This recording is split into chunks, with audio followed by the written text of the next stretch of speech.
হয় এবাৰ নে ইয়াৰ আগতো আহিছে আগতেও আহিছোঁ হয় মনৰ আশা লৈ মনৰ আশা মানে সমগ্ৰ পৰিয়ালটোৰ লগতে অসমবাসীৰ শান্তিৰ কাৰণে কামনা কৰিছোঁ আৰু ইমান অশান্তি ছ'চিয়েল মিডিয়া হওক বাতৰি কাকতখন হওক চবতে খালি দুখ লগা খবৰবোৰে পাই থাকোঁ নহয়নে সেইকাৰণে ভাবিছোঁ সকলোৰে মনবোৰ পবিত্ৰ হওক বাপ্পাই আশীৰ্বাদ দিয়ক ইয়াকে কামনা কৰিছোঁ তোমালোক আগে শুভেচ্ছা দিলোঁ আমি মানে আয়োজন মানে ধৰা তুমিতো জানাই 2 বছৰ আগৰ পৰা আমি এইটো প্লেন থাকে আৰু 2 মাহ আগৰ পৰা প্লেন থাকে তেনেকুৱাকৈ আমি গোটেইখিনি আয়োজন কৰিছোঁ আৰু ৰাইজৰ যথেষ্ট সঁহাৰি পাইছোঁ ৰাতিপুৱা 5টাৰ পৰাই আৰু দিনভৰ আমাৰ এই কাৰ্যসূচী চলি থাকিব আৰু ৰাতিলৈকে নাম থাকিব নাম হ'ব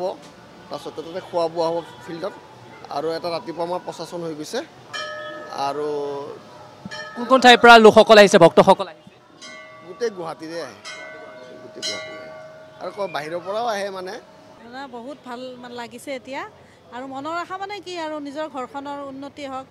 ৰাইজৰ উন্নতি হওক সমাজৰ উন্নতি হওক দেশত ইমান মানে এইবিলাক যে ট্ৰেডিং চলে এইবিলাক বন্ধ হওক আৰু নিজৰো ল'ৰা আছে যিহেতু সমাজত এইবিলাক আহিলে নিজৰ ল'ৰা আছেতো ভয় লাগে ক'ৰবাত কেনেকৈ